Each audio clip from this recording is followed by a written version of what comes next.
ቤት ነበረ። ማርታ እንግዲህ ከበፊት ፍቅረኛዋ አባት ጋር ተመልሳ ትዳር ይዛ ወደ ቤት መጥታለች ማለት ነው።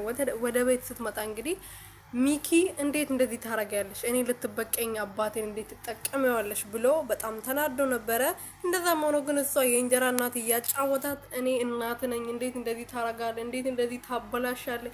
እንዴት ትጠጣለህ? እንዴት አመሽተህ ትገባለህ? እያለች ሚኪን እያሰቃየችው እየተበቀለችው ትገኛለች።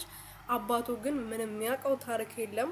ቢናገርም ከዚህ በፊት ፍቅረኛ የነበረች ብሎ ቢነግራትም ቢነግረውም አባትየው ሊሰማ ፍቃደኛ አይደለም። ማርታ የተናገረችውን ወይም ደግሞ እሷ የተናገረችውን ነገር ብቻ ነው እያመነ ያለው ማለት ነው። ምክንያቱም እሷን ይወዳታል፣ ያፈቅራታል። ሰውየው በፍቅሯ ክንፍ ብሏል። ይችን የመሰለች ወጣት ልጅ ቆንጅዬ ልጅ አግኝቶ እንዴት አርፎ ይቀመጥ?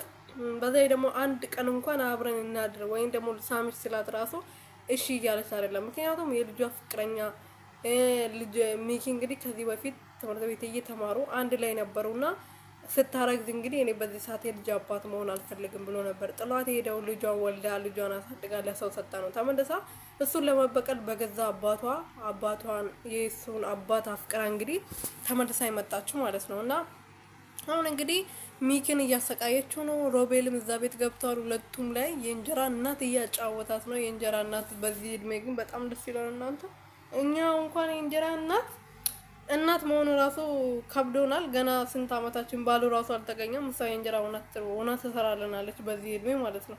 እና የውድ ቤተሰቦች ለማንኛውም ግራ ተጋብቷል። ሚኪ በቀልሻለሁ አሳይሻለሁ ብሏት ነበረ በተለቀቀው ቪዲዮ ላይ። እንግዲህ እኔ በጣም አጥፍቻለሁ፣ እውነት ነው ጥፋተኛ ነው። እሷ አርግዛ ተወዶ ነበረ፣ የመጀመሪያ ፍቅሯ ነበረ። ልክ ልጅ አርግዣለሁ ስትል ነው እንግዲህ ጥሏት ሄደው።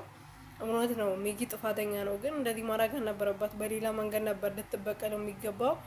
ማለት የሆናዳ ማመጣጠን አለባቸው የሚሰሩትን ነገር ማለት ነው። እንዴት ነው የሚሄደው ብሎ ማለት ነውና እቺን አሁን የእንጀራ እናት ማለት ከባድ ነው። እቺን የምታክልል ማለት ነው። ወይን ትልቅ ሴት ሆና አልሰራች እንዴት ነው የእንጀራ እናት የምትባለው? ገባችሁ?